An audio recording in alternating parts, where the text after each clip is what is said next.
Hello,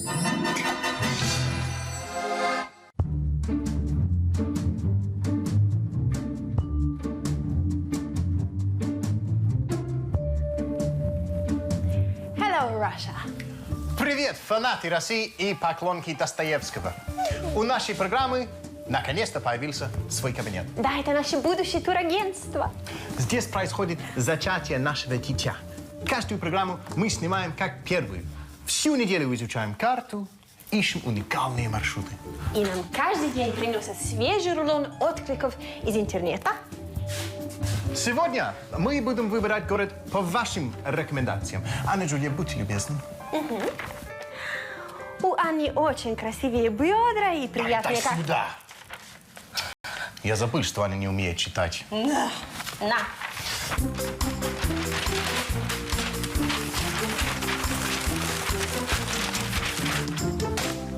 Уважаемые иностранцы, с вашей программой надо поехать подальше, в Большую Пысу.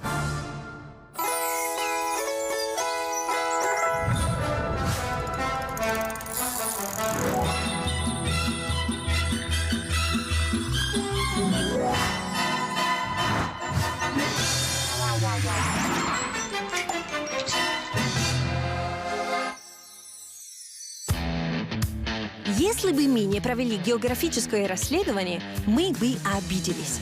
Послать нас в Большую Пысу? Но оказалось, Большая Пыса – это легендарное и тайное место. С одной стороны, все знают, что Большая Пыса существует. Но с другой стороны, кто ее видел? Это место сильное, место гармонии, сокрыто в республике Коми. Ближайшим рейсом мы вылетели в ее столицу – Сыктывкар. От него до Большой Пысы ногой подать. Девушки, а вы в Сыктывкар летите? Да, Сыктывкар. Да? А я лечу в Большую Пысу. Вы, наверное, меня узнаете, да? Нет, не знаю. По телевизору, скорее всего, смотрели меня, да? Нет, ни разу не видели. Не смотрите телевизор? Нет, смотрим. Вас не видели. Патрик еще не стал звездой, но уже надоел всей стране. До Сыктывкара лететь 2 часа. И все 2 часа он приставал к пассажирам. Пока Анна Джулия спала, я пытался хоть как-то подготовиться к путешествию. Хотя бы выучить название города. Сык-тык. Коротко и ясно. Коротко и ясно. Вот это так местные ребята называют, да? Сык просто. Сык, да, я из Сыка. Что, пацан, я из Сыка. Вы тоже из Сыка, а? Я сык. Спасибо, братишка.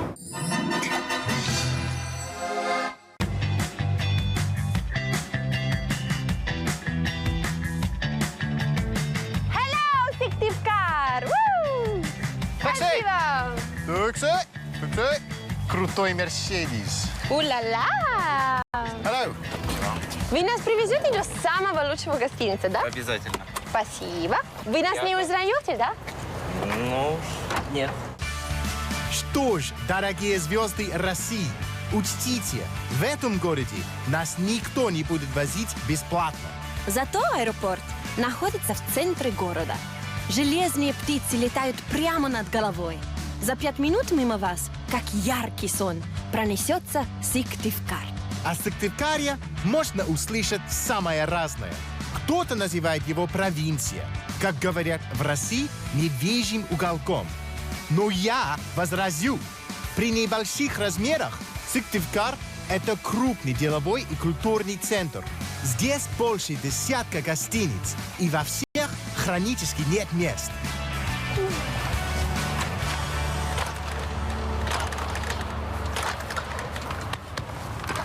Патрик, заходи.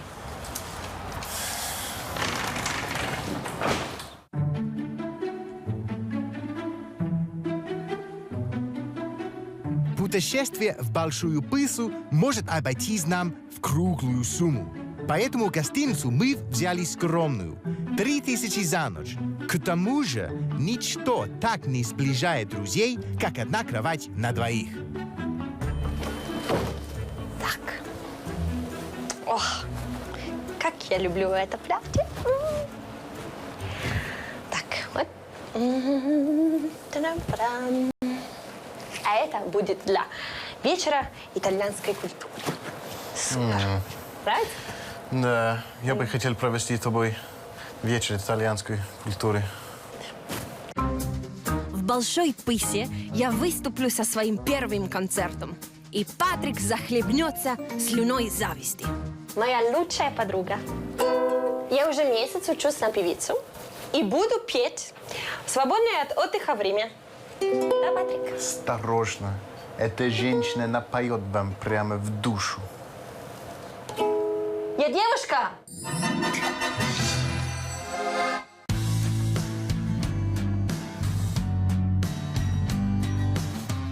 Как бы сказал Достоевский, воскреснем для нового счастья. Мы выйдем из гостиницы и по традициям нашей программы покажем вам Россию, которую вы вряд ли видели. Ну и где твоя большая пыса, Патрик? Анна Джулия, в другой ситуации я бы посчитал твой вопрос неприличным. Но, дорогие туристы, она права. Нельзя отклоняться от курса.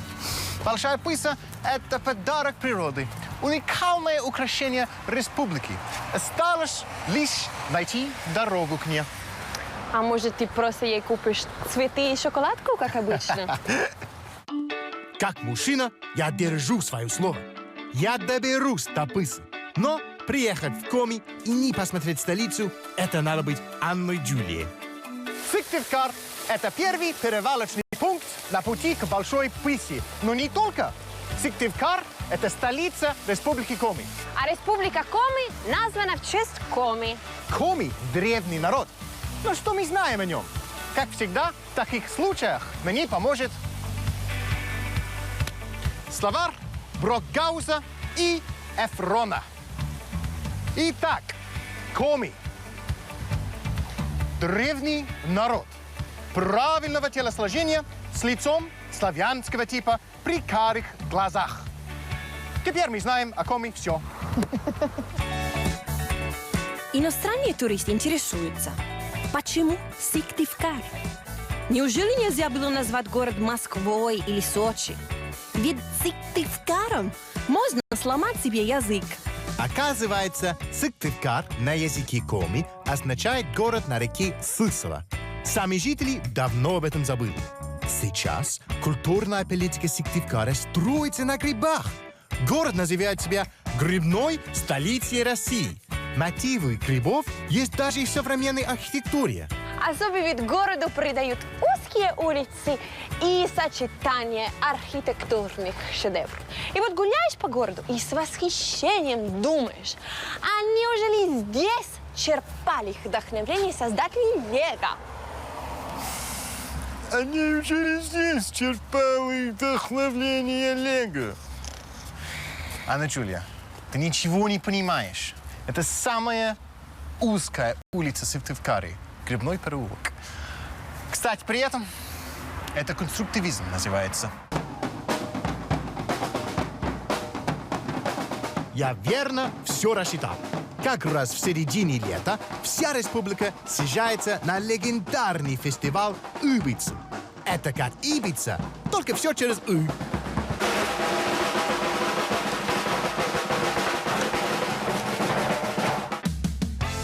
Ибица. Это фестиваль национальной культуры. Жители республики вспоминают свои традиции. Дорогие туристы, используйте этот шанс. Познакомьтесь с лучшими обычаями народов Коми. Пойдем, Патрик, мы должны изучать еще одну очень интересную традицию. Обряд Коми-свадьбы. Женимся на время передачи. Интересно же. Свадьба? Да. Анна Джулия, как бы тебе объяснить? Цель нашей программы не состоит в том, чтобы ты удачно вышла замуж. Мое почтение, но нет. Ну, пойдем же. Ты просто постоишь рядом. Джентльмены, учтите, в каждой девушке рано или поздно просыпается жена. Под видом местных традиций вас заманит в брачные кандалы. Поэтому в дни фестиваля советую обходить все ЗАГСы и даже музеи республики. А в доме-то просватана Жанушка. Да вот, под венец собирают. Да нельзя ж просто так, да без обычая. По старинке-то вспомним да напомним. Попав в царство хитрых женщин, которые выдавали себя за сотрудниц музея, я растерялся. Зато Анна быстро воспользовалась ситуацией. Для того, чтобы свадьба состоялась, на ней обязательно должен присутствовать отец невесты. Анна подговорила нашего таксиста Юру, а таксист Юра с молчаливого согласия женской своры нас благословил. Ну что ж, дочечка, отдаю тебя. Надеюсь, в хорошие руки. Благодарю, батюшка. Дальше невесту заворачивают в платок. Под этим платком жениху могут подсунуть что угодно. Все как в жизни. Плюс ритуальные женские стенания. Плакала она, причитала, да с волей своей вольнышкой прощалась. Ой, горемычная-то убивается, а слова-то какие говорит. Стала я просить. Да, хорошее благословение. Благословите же, благословите. Не зря невесту накрывают платком. Ведь на самом деле невеста не плачет, а заливается дьявольским хохотом. Ловушка схлопнулась, Патрик. Вот и по тебе зазвонил колокол. Молодых-то встречаем, да величаем. Гости, сыпь на них зерно, счастье прорастет оно. Гости, сыпь пшеницу, пусть их счастье долго длится.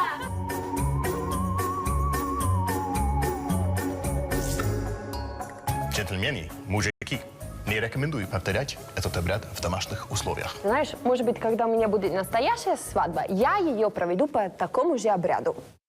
Эти незнакомые женщины и таксист Юра настаивали, что обратного пути нет. Так, по сговору с администрацией Краеведческого музея под видом обычной экскурсии сыктывкарские женщины заполучают себе доверчивых мужчин. Не. Это шутка. Нет, коми не шутят. То есть, он мой муж? Да, это все было правда. Я твоя жена?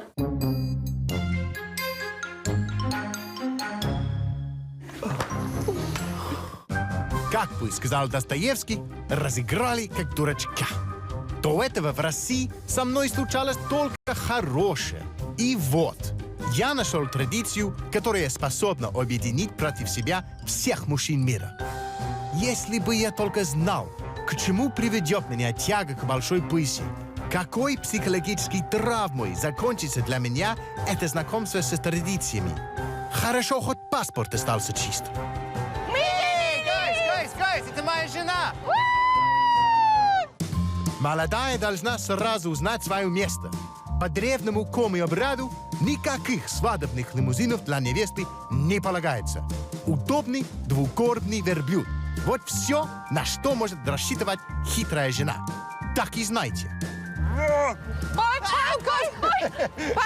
Держи его! Спокойно. Спокойничка. Это он меня так поздравляет. Он нас поздравляет. Спасибо. Что это было? Братишка. Фестиваль Ибица, верблюд Патрик и мои друзья, которые тоже оказались на гастролях в Коми. Звезды сошлись. Надеюсь, каждая моя свадьба будет проходить так же торжественно. Наконец-то к нам пришел главный сюрприз нашей свадьбы. Нет, Здравствуйте. Здравствуйте. Здравствуйте. Спасибо вам, что вы к нам приехали. К вам в Сыктывкар. Смотрите. Чтобы особенно не тратиться, Сыктывкар решил отметить наш праздник любви с Патриком вместе с фестивалем Ибица. Сам Илья Лагутенко исполнил для нас песню, которая традиционно завершает обряд любой русской свадьбы.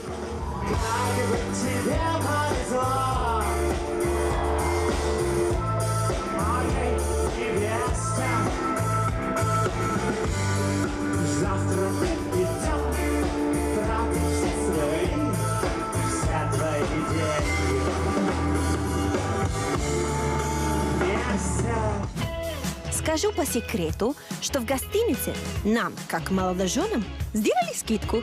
Я подыгрывал Анне Джуди, но сам не мог отделаться от тяжелых мыслей. Как бы ни затянулся этот фальшивый этюд в 4 руки.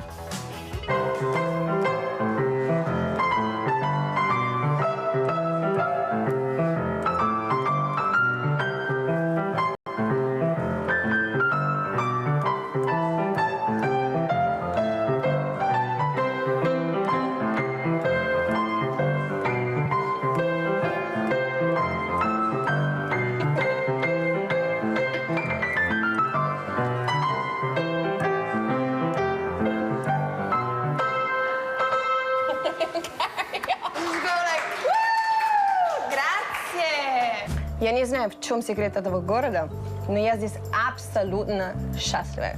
Заменила мужичка, как кролика, и счастлива.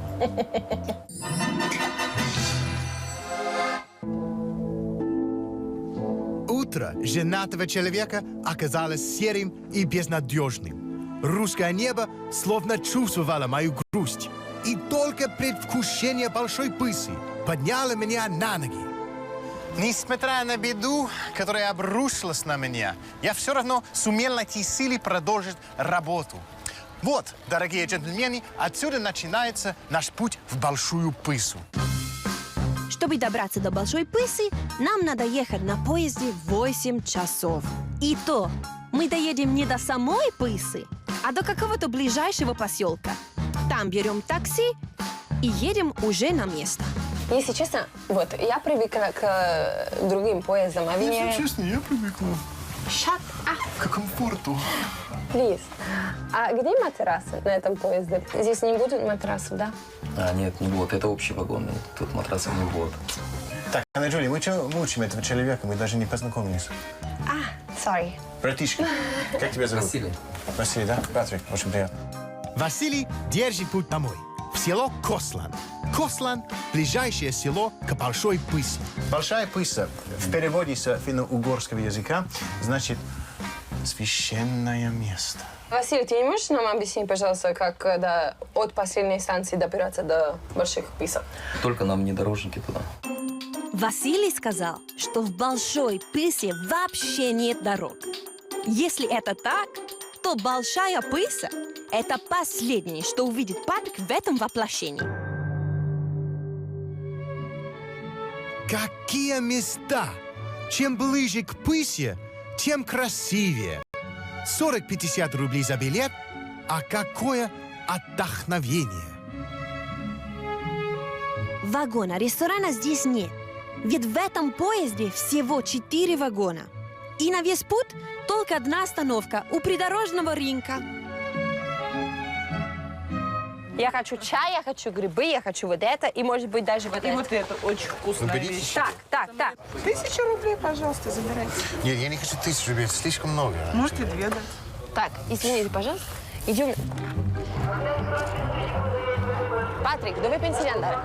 Patrick, allora, tieni il pesce in mano e senti bene una cosa. Noi siamo venuti qua e mi stai facendo fare una figuraccia, guarda come ci guarda la gente. Perché non puoi tirare fuori i soldi e pagare per un pesciolino dei due funghi, ti ho chiesto, 2 funghi. Che razza di marito sei? Che razza di marito sei?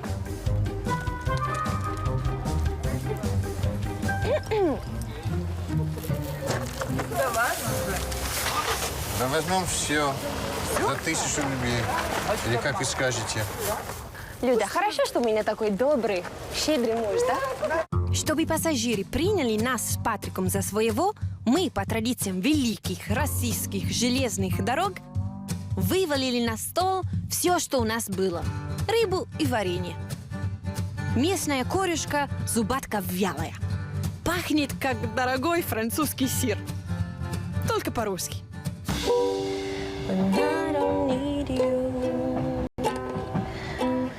Патрик, так, мне так скучно, что, как бы сказал Достоевский, легче повеситься. Час.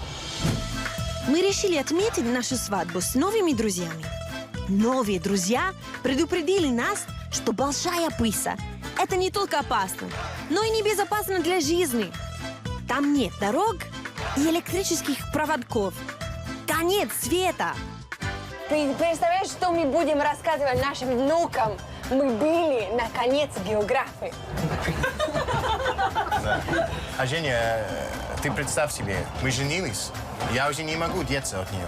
Ты знаешь, как развестись в России? Как сказал мой новый друг Женя, русские джентльмены разводятся, как и английские. Достаточно 3 раза сказать «ты мне не жена», а потом уйти навсегда на рыбалку. Да, как говорил Достоевский, из любой ситуации есть выход.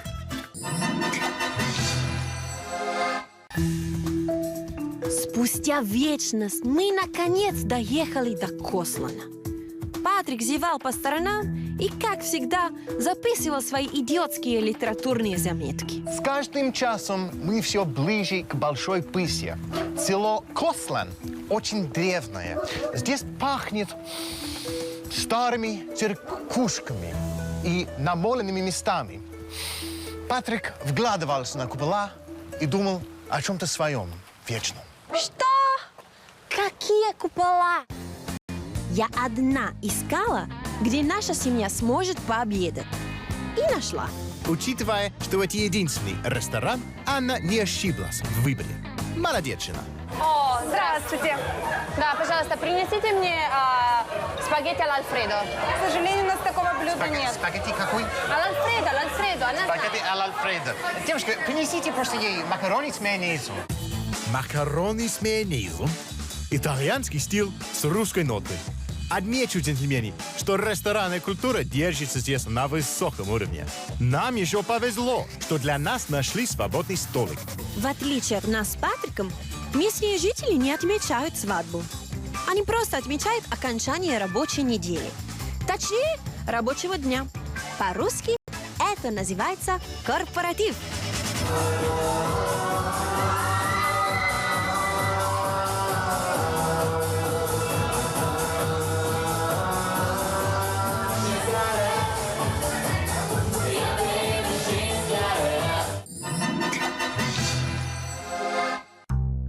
От Кослана до Большой Пысы 6 часов езды на авто.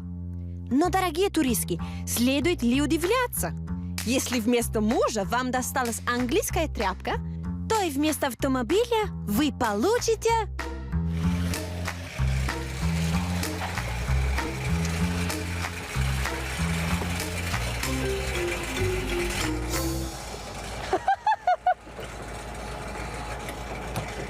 Ой, здравствуйте. А вы до Большой Пысы, да? Вы нас довезете? Ну нет здесь такси. Но хотя бы регулярно, почти 2 раза в неделю, практически до самой Пысы ходит сафари-джип. Между прочим, это целая отрасль автотуризма. Можно я за рулем? Понимаете, я просто обожаю водить, я такого джипа ни разу не водила. Пожалуйста. Я с ужасом наблюдал за добросердечным русским водителем. Он сдавал на глазах. Капризная итальянка добила своего. Жизнь целого автобуса была поставлена под угрозу. Анна, ты сказала, что ты умеешь. Патрик, во-первых, пожалуйста, не кричи в ухо.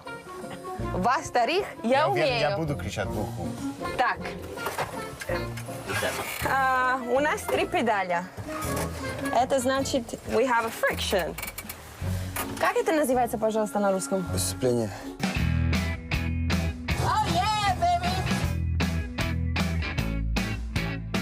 Миша, вы понимаете, у нас в Италии все женщины водят. Потому что большинство наших мужчин, они как-то такие подкаблучники, да? А мы все сверху, все за рулем. Я как-то даже перестала чувствовать педали. Они стали часть моей руки.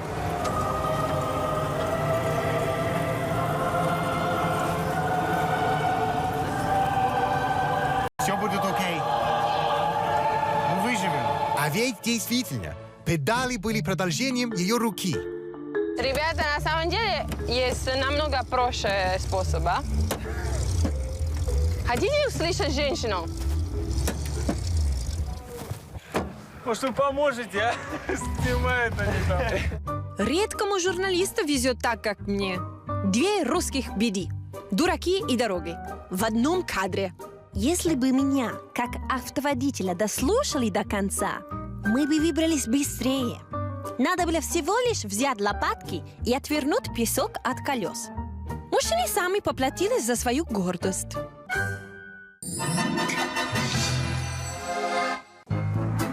Шел 6-й час нашего пути в Большую Пысу. Иногда мне казалось, что Пыса — это какая-то несбыточная мечта. Мираж потерянного англичанина. В этот трудный момент я, как жена, поддержала Патрика. Пока он хныкал у меня на плече, я выяснила, что по дороге в Большую Пысу есть только один магазин, где я могу приобрести все необходимое для вечера итальянской культуры в Пысе. Я бы хотела приготовить пиццу. Может быть, у вас есть ингредиенты? Моцарелла свежая, да, принесли? Нет? А может быть, буррата? Пиццу хочешь? Сколько мы там людей будем кормить? Пиццу хочешь готовить? Да. В Большой Пысе. Так, у нас для пиццы есть мука, томатная паста, оливки, дрожжь, олива, голландский сыр, Дефицитный. шпроты и вино. Ну и кто из нас дура, Патрик? 900 рублей за итальянские продукты для пиццы. Попробуйте сделать это в Риме. 15 часов мы добирались до Большой Пысы. Как бы сказал Достоевский, я трепетал. Осталось чуть-чуть. Еще 100 рублей семейного бюджета мы потратили на то, чтобы переплыть через реку на пароме. Учтите, что он ходит максимум раз в день. Если с 12 до 2 дня его нет, то дальше ждать не имеет смысла. Здесь все на чистой удаче. А это правда единственный способ, чтобы доехать до Большой Пысы? Да. То есть без вас никак, а?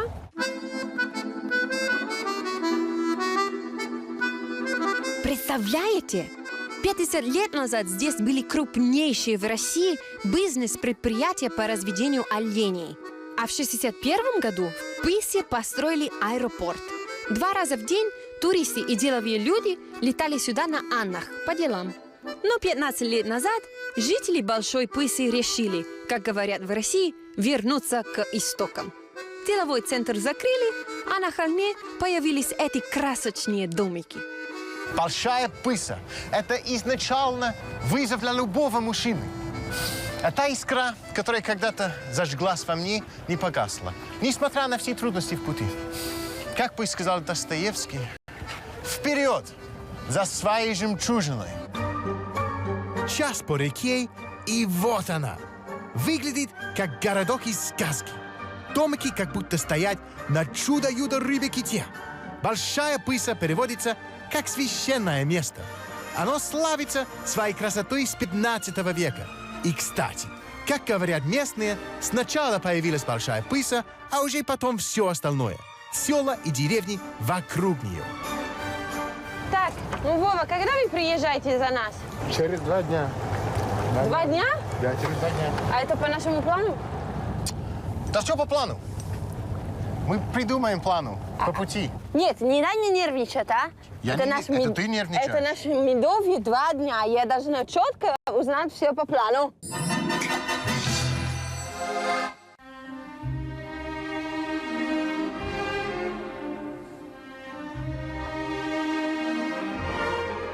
Большая Пыса похожа на живописную картину. Будто Густав Курбей писал здесь происхождение мира. Рай на земле. Но где же люди? Неужели все вознеслись? А где мы можем остановиться? Я не знаю. Вы не знаете? Возможно? У нас нельзя. На этой земле охотников и поэтов гостиниц нет. Местные не очень хотят, чтобы в Пысу приезжали толпы туристов. Поэтому, чтобы найти ночлег, мы пошли в местное правительство. Сельсовет. Сельсовет. Да. Сельсовет. Ну, постсовет, там сельсовет. Это что такое сельсовет? В сельсовете сидят все местные министры. Как иностранную делегацию нас приняли официально в роскошной школьной столовой. Я предложила провести вечера итальянской культуры прямо здесь. Но в Большой Пысе для мероприятий международного значения есть специальный дворец культуры. Нам с Патриком оставалось достойно подготовить светский прием. Леди и дамы, дорогие жители Большой Пысы, приходите сегодня на вечер итальянской культуры. Там сэр из Лондона учит вам хорошим манерам. А дрессированная итальянка покажет вам, как танцевать танго. 1 ночь, только 1 ночь. Дорогие жители Большой Пысы, приглашаем вас на вечер итальянской культуры. Придем. Пиццу вас кормят. Да, хорошо, придем. Танцевать вам покажут. Как вам наше село? Очень, очень хорошо. Красиво, правда? Очень красиво, да. Самое лучшее в мире. Самое лучшее в мире. Ну, всего хорошего. Ну что, увидимся. Я познакомилась с шеф-поваром местным. Ее зовут Мария Ванна. Она мне поможет готовить настоящую итальянскую пиццу, потому что, конечно, я же не хочу, чтобы люди здесь говорили, что Анна Джулия приехала, но не готовила настоящую пиццу. Сельсовет разместил нас в апартаментах Марии Ивановны. Марии Ивановне 78 лет. И все 78 она считается лучшим шеф-поваром деревни. Но мы что готовим именно? Это шанги у нас. Это местное блюдо комское, да? Да, у коми У комы. шанги с манкой. А обычно еще что готовите, типа теста и так далее? С картошкой делаем шанги. Вот. А пиццу когда-нибудь вы делали? Пиццу тоже делаем. Представляете, в каком тупике я оказалась? Мария Ивановна свела на ноль мои кулинарные способности. Она считает, что пицца – это вообще не еда, а просто большой нелепый бутерброд. А это Потом- зачем? Ну, потому что мы делаем такое, как... С рыбой, с консервами. Добавкой будет типа наполитанская пицца. Это вот шпроты, потом я покупала еще оливки и мука. И для нас, девушек, вино. Вы Это вообще вот по-другому. вкуснее. Мы туда помидоры ложим, огурцы. Огурцы в пицце? Это самое соленое режем. А вино будете со мной? Нет, вино я вообще не пью. Да? Да. Ну ладно, тогда я это сохраню. Странно, потому что я так здорово готовлю, когда я чуть-чуть пью. Это, знаете, я даже танцую и соль пою. я положила. В оригинальном рецепте пиццы от Марии Ивановны присутствует сметана, майонез и картошка. Короче, мы просто делаем салат оливье и выкладываем его на лепешку. Кари туристы, у нас день итальянской культуры в Большой Пысе. Мы сейчас готовим итальянскую пиццу на русском тесте. Я уверена, что будет очень вкусно. Да, Мария Ивановна, скажите. Делайте начинку быстрее.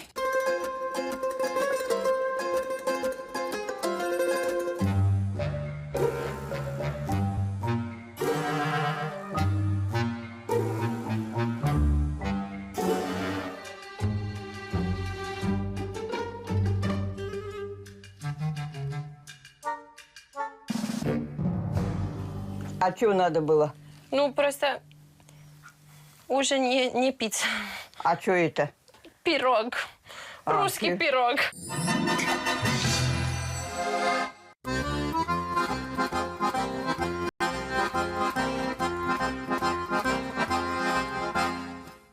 Не стоит удивляться, что наши имена на афишах собрали такие массы. Большой зал этого дома искусств никогда не остается без зрителя. Певцы и танцоры Большой Пысы выступают с новой программой каждый месяц. Так что мы стояли перед подготовленной публикой, и я был особенно требователен к себе. Я вижу, что ваше сердце открыто для поэзии, для красоты. Поэтому я бы хотел читать вам стихотворение, которое родилось у меня здесь. В глуши сердце мое. Отныне я там. По следу олена. Иду по стогам. Гоню я оленя. Пугаю козу. В глуши мое сердце пускаю слезу.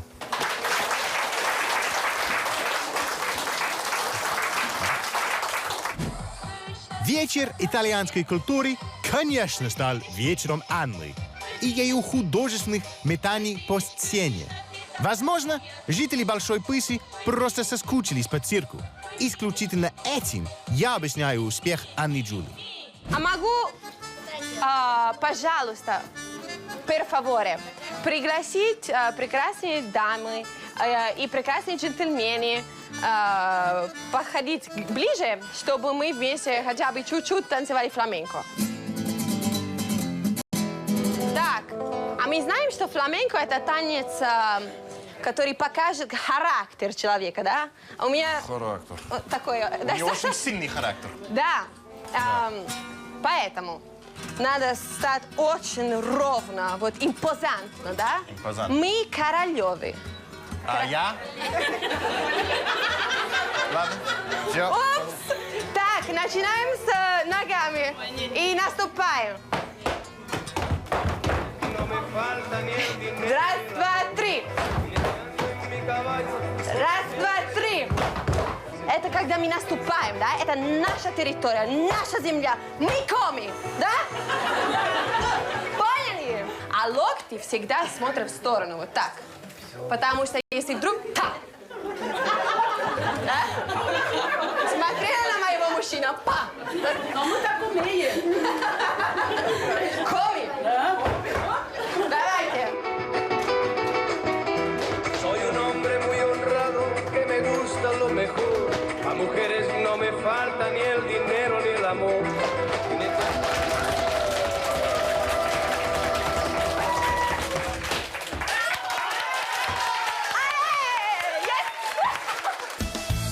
Чуть позже, когда я раздавала свои национальные угощения, мне в голову пришла мысль. Все мы, Италия, Англия, пицца, сделаны из одного культурного теста, как пицца и русский пирог. Даже гимны наших стран состоят из одних и тех же 7 нот.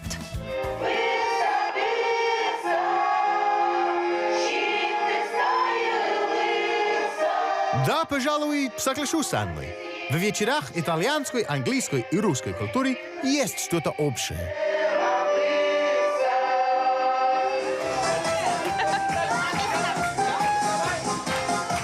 И отсюда?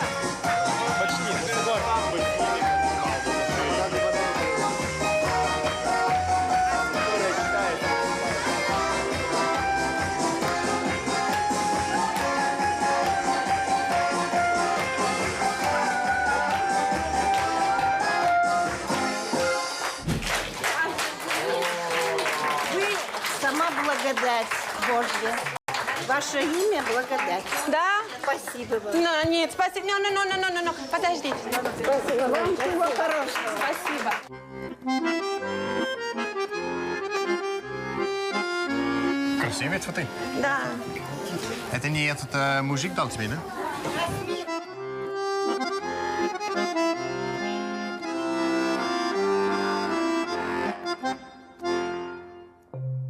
Сегодняшний вечер – это как луч света.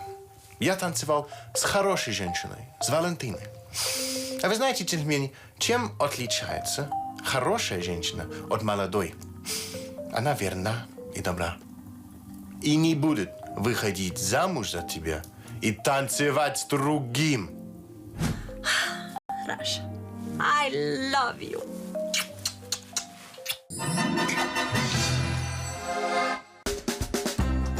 Утром, ровно в полдень, нас позвал на русскую рыбалку один из самых уважаемых людей Большой Пысы – Альберт Васильевич. Он сказал, что это важная местная традиция – после Дней национальной культуры идти на рыбалку. А что это, щука? Щука? Щука! А не боишься, Анна Джулия? Да нет? Она может тебя кусать. Она просто вот это мне не нравится. А мы не можем ее успокаивать, бедная. У нас вот так щуку успокаивают. Я сейчас покажу. Давай. У нас так успокаивает щуку, вот так. А некоторые рыбаки в целях безопасности даже вырывают зубы хитрым щукам. У каждого свой секрет. Почему мужчины все время что-нибудь отмечают обычно на рыбалке? Ну, не все. Не все? Нет. Ну а что обычно происходит тогда на рыбалке? На рыбалке Да. чай пьют. Мне Альберт Васильевич говорил другое. Вообще я заметил, что женщинами рыбаки теряют профессиональную бдительность. Альберт Васильевич стал закидывать удочку не в ту сторону. Кули.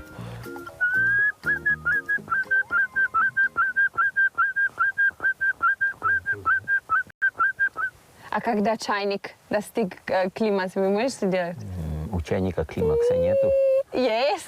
А ведь таким способом Альберт Васильевич приманивает не только птиц, но и теплокровных животных, типа Анны.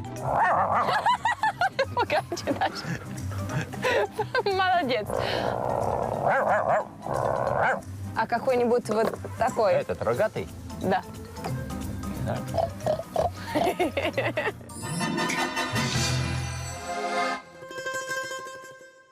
Местные рыбаки умело приручают не только щук, но и женщин с щучьим складом характера.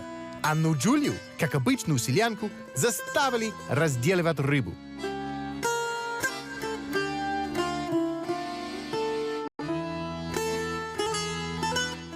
Поскольку вы ловили рыбу, сейчас приготовим. Не вы, а мы. Мы ловили рыбу, ловили, да. почистили рыбу. Сейчас я вас угощаю итальянской версии супа уха.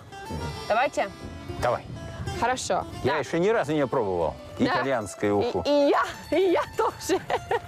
Не понимаю, почему женщины в России так подозрительно относятся к рыбалке. Все, Окей. даже кипишон можно снимать? Конечно. Ну, просто мне иногда холодно, потом жарко, потом холодно, потом жарко. А что, Так, надо тогда... чтобы было красивее. Если холодно, у нас говорят, надо выпить 100 грамм. Есть? Есть, конечно.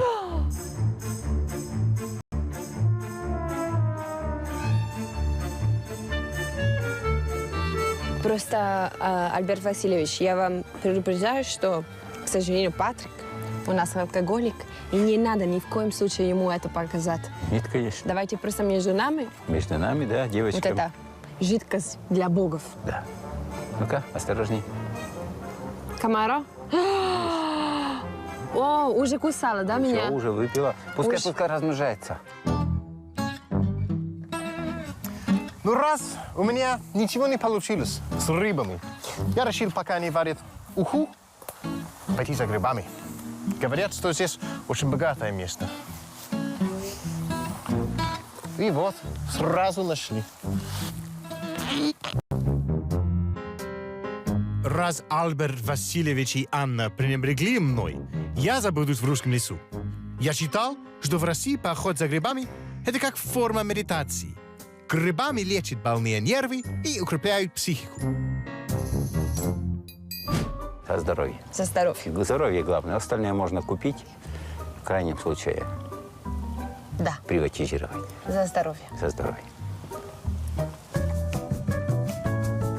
Вы знаете, Альберт Васильевич, если бы не вы, мы бы с Патриком здесь точно пропали бы, потому что Да он нет. только умеет цитировать Достоевского и обижать меня, представляете? Обижать не надо девушек. Да, Не надо, не надо. да. Ни в коем случае. Обижаться не надо. И самим не надо обижаться. Надо прощать.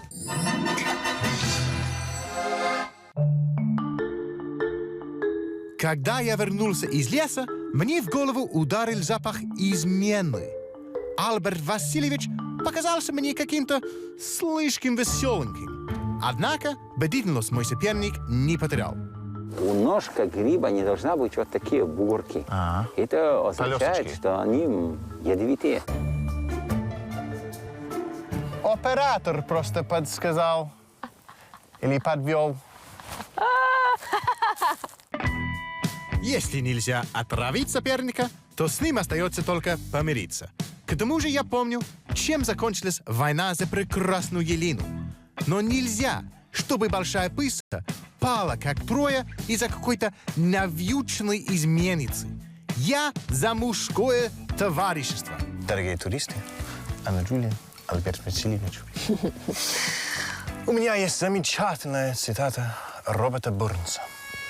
«В глуши мое сердце. Отныне я там, по следу оленя, иду по стогам. Гоню я оленя, пугаю козу. В глуши мое сердце, пускаю слезу». За Роберта Бурнса. Грустно, что все когда-нибудь заканчивается. Сколько с собой не бери. Я думал, что же останется мне от этой поездки. Наверное, я навсегда запомню цвет этого неба. Еще никогда Я не чувствовал такой тоски по вечности и такого желания слиться с этой красотой. Я желаю? Нет. Я хочу, чтобы каждый из вас нашел свою большую пысу.